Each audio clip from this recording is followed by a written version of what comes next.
We've just gone through the secret societies, yeah, the bankers, etc. Above them is the knights, yeah, the chivalrous orders, the Crusader Knights, Crusader orders, and they are the Knights of Malta, Hospitaliers, OHSJ. Yeah, those are the only three that are left that are actual legit and have been around since the Crusades and never sort of disappeared, vanished, or changed tack in any way. Within them, within that triangle, right, of which the OHSJ is at the top because they're still a military order. Yeah, they're equestrian cavalry, but they're still a military order.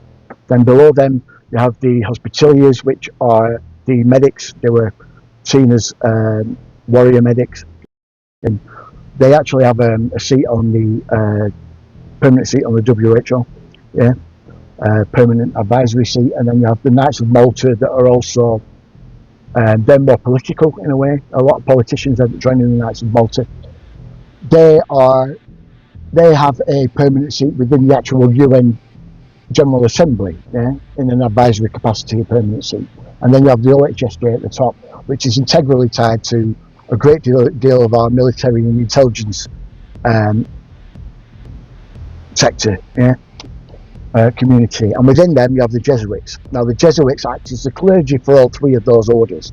Yeah, when the Jesuits were formed, a great deal of the actual clergy that are involved in those high levels, yeah, are in and of themselves Jesuit. It's just the way it is. Yeah, that's how much power the Jesuits have. Yeah, they're not some Mickey Mouse outfit. They're the world's oldest intelligence agency, right? Which is why, adjacent to those, is the intel community, the rogue element of the MI6 and the CIA that run everything. Yeah, for the layers at the top above them. They are extremely dangerous. Like I said, most of them are OHSJ, Knights. But they've run everything since World War II. The US and UK effectively runs the world, yeah, for the power dynamic. A power dynamic that aren't Jews, but use Jews as a scapegoat. They have done a few times. Done the same with the Cathars, with the Templars, Protestants, Catholics. They'll use anyone as a scapegoat if it meets their ends. And they will quite happily elevate them and make them rich as they're doing it.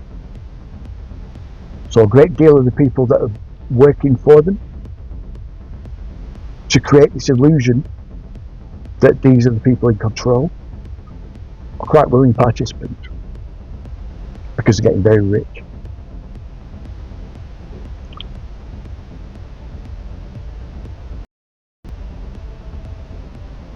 From there, yeah, from those, we have the two popes, White Pope, Black Pope, Vatican, Jesuits, yeah, and above them we have the Grey Pope.